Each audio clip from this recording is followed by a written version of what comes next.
Digboi refinery খেলপথাৰত আজিৰে পৰা 16 নৱেম্বৰ তাৰিখলৈ ডিগবৈ গ্ৰন্থমেলা 2025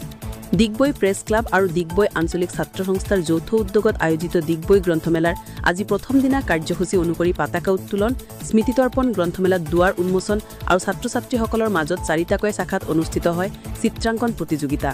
গ্ৰন্থমেলাখনিৰ লগত সংগতি ৰাখি আয়োজক সমিতিয়ে ছাত্ৰ-ছাত্ৰীসকল উপকৃত হ'ব পৰাকৈ 11 নৱেম্বৰ তাৰিখে জ্যেষ্ঠ বিজ্ঞানী তথা উদ্ভাৱক ডক্টৰ উদ্ধাৱ ভৰালীৰে সৈতে এক অন্তৰংগা আলাপ অনুষ্ঠানৰ লগতে 15 নৱেম্বৰ তাৰিখে মানসিক উৎকৰ্ষ সাধন আৰু অভিৰোচন অনুষ্ঠানৰ আয়োজন কৰিছে গ্ৰন্থমেলাখনিত ৰাজ্যৰ কেইবাটাও উল্লেখনীয় প্ৰকাশ গোষ্ঠী অংশগ্ৰহণ কৰাৰ লগতে কলকাতাৰ দুটা প্ৰকাশক গোষ্ঠীৰ অংশগ্ৰহণেৰে মুঠ 30খন বিপণীৰে গ্ৰন্থমেলাখনিত যোগদান কৰিছে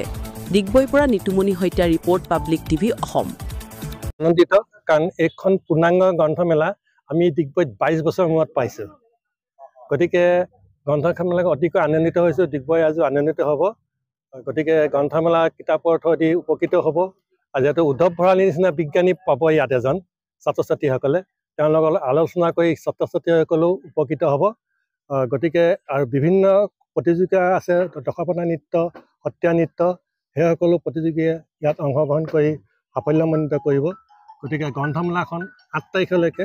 16 তাৰিখলৈকে গতিকে সফলভাৱে ৰূপায়ণ হ'ব বুলি আমি আশা ৰাখিছোঁ ৰাইজৰ ভিৰ হ'ব বুলিও আৰু ইয়াত আজি এই গ্ৰন্থমেলাখন অকল ৰাজ্যিক পৰ্যায়ৰ হৈ থকা নাই কাৰণ যিহেতু কলকাতাৰ পৰাও আহিছে গ্ৰন্থ বুক ষ্টল গতিকে ৰাষ্ট্ৰীয় পৰ্যায়ত পাইছেগৈ প্ৰায় 25খন গ্ৰন্থৰ বিপণী ইয়াত প্ৰতিষ্ঠা কৰা হৈছে হয়তো আৰু অহাৰ সম্ভাৱনা আছে গতিকে গ্ৰন্থমেলাই ডিগবৈবাসী ৰাইজক যথেষ্ট উপকৃত কৰিব বুলি আমি আনন্দিত হৈছোঁ গতিকে মই এইখিনি কৈ ধন্যবাদ